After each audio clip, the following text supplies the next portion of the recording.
to another video right here on FPL Empire. I'm yours sincerely, Jade.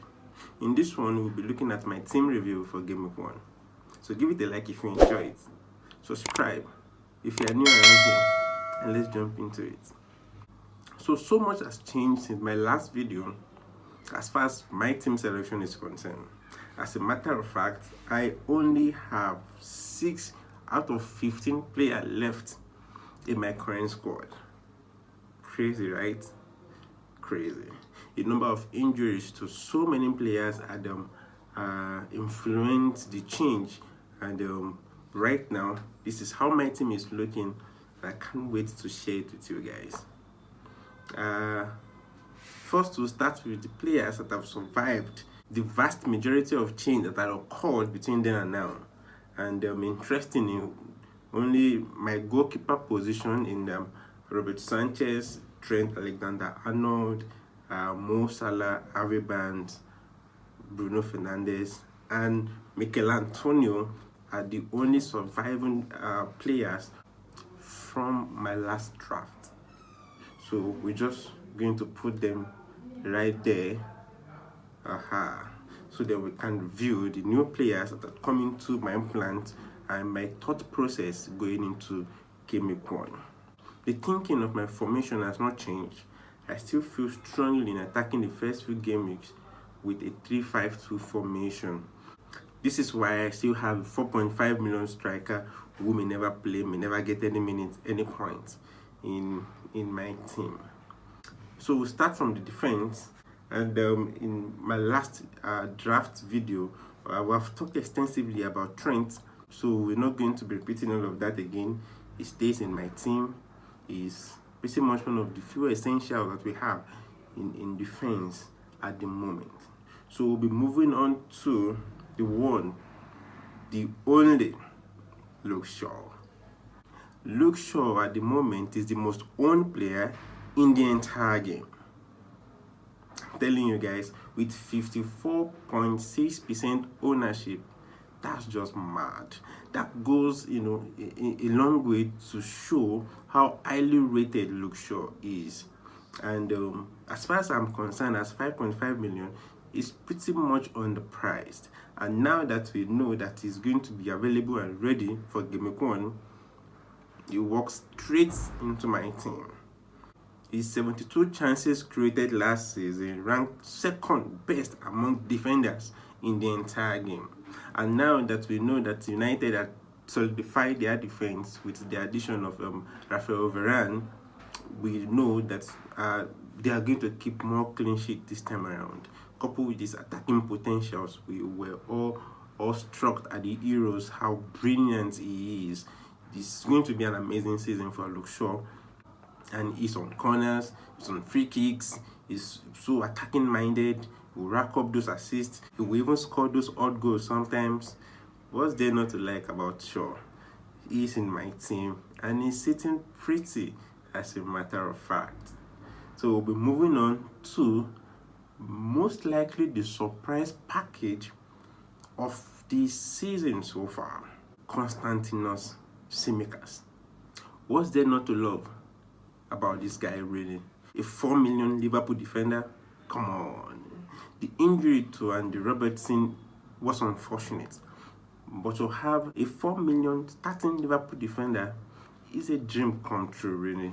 And that shows why it's 0% ownership rose all the way to 8% ownership in one net. At the moment, he's on 14.7% ownership. That's massive. And if he starts come Gameweek 1, it's going to be one of the best bargain Gameweek 1, at least before the return of Andy Robertson to reclaim his spot.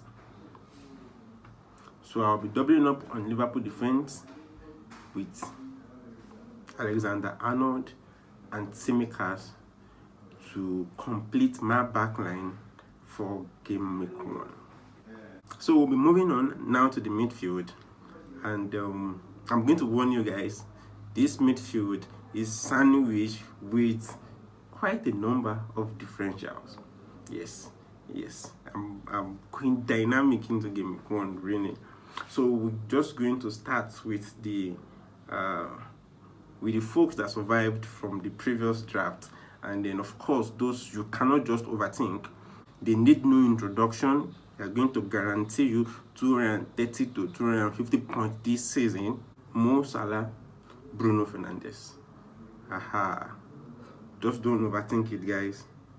Two of the greatest attacking assets in the game. And of course, strong captaincy option for basically the entire season. Yes. So another guy that survived from my last draft is Harvey Barnes. He's sharp as ever, he's quick as ever, his eyes for goals are as deadly and insatiable as ever. He showed, that abundantly in the preseason, and I'm trusting him for Gameweek 1 to continue that fine form. And of course, knowing fully well that I'm targeting the first 7 game weeks for Harvey Barnes Rennie, the set of fixtures he has for the first 7 game weeks of the season, pretty much justifies inclusion in my team. And I know that it's just going to, explode this season. So much has been said about him in my last draft video, so we're not going to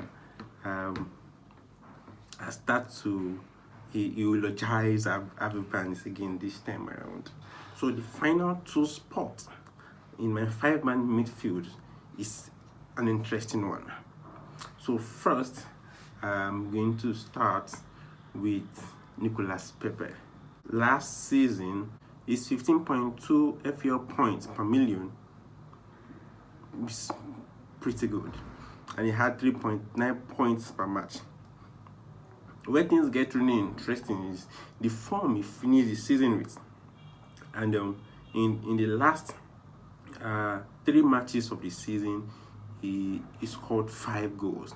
He scored braces against Brighton and Crystal Palace, and of course, a solitary goal against West Ham United.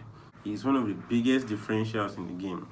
At the moment, his ownership is 3.3%.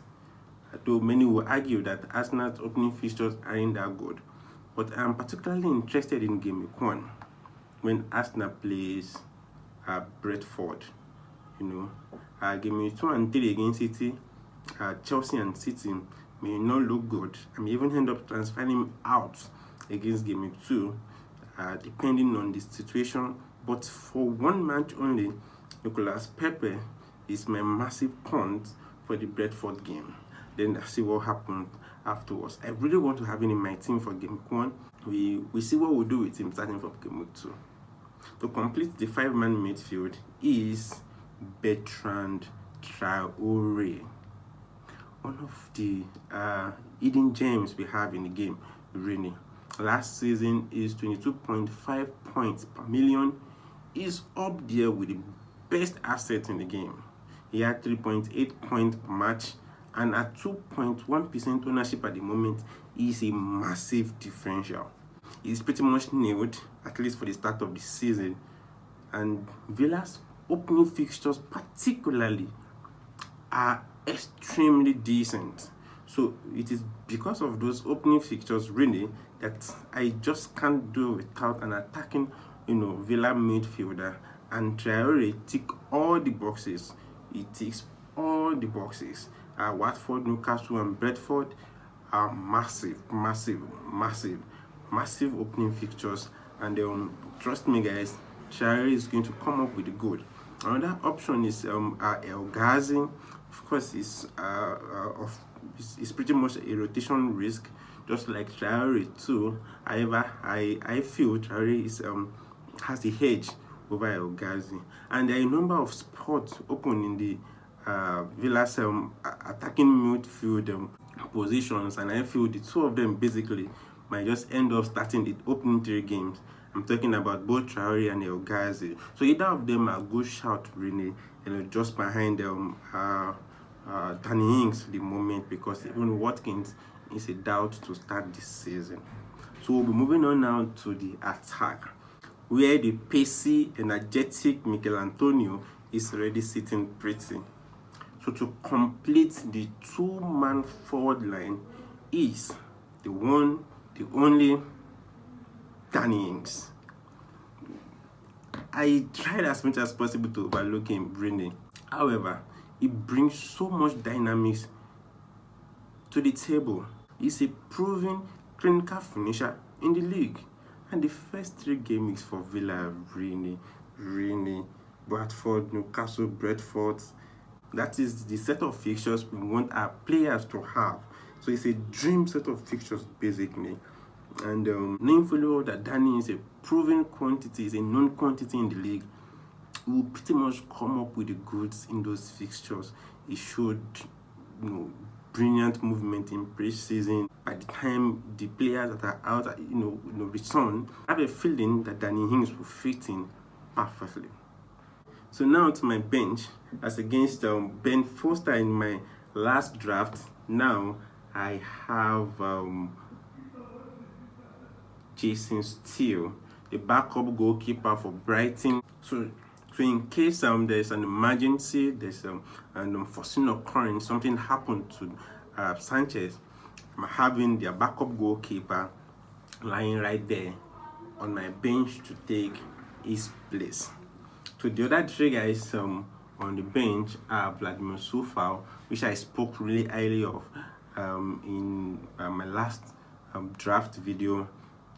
Amate of Leicester, Daniel Amate, and finally I have Michael Obafemi, who may never play. Like I said earlier, may never get any points, but I'm comfortable with him lying on the bench until maybe we find something to do with him, or he just surprises us with a cameo appearance and score a goal and an assist or something. So who do we give the captain and band for this team? Well, like I said earlier, do not overthink it, guys. Do not be too smart. The captaincy goes straight to the king himself, Mo Salah, and of course vice captain to Bruno Fernandes. Of course, the team is not locked in yet. So much can still happen between now and deadline. Can you follow me on Twitter at FPL Empire so that you can keep up in case there is any changes between now and deadline. So that is it, guys. Thank you very much for watching. I so much appreciate your support so far. You have been amazing. Like the video if you have not done so. Subscribe if you are new around here or you've not subscribed yet, because I know a lot of you watching right now you've not subscribed. Kindly subscribe and support the channel. Leave a comment. I'll be down there too to relate with you folks. Leave a comment. I'll be down there to relate with you folks.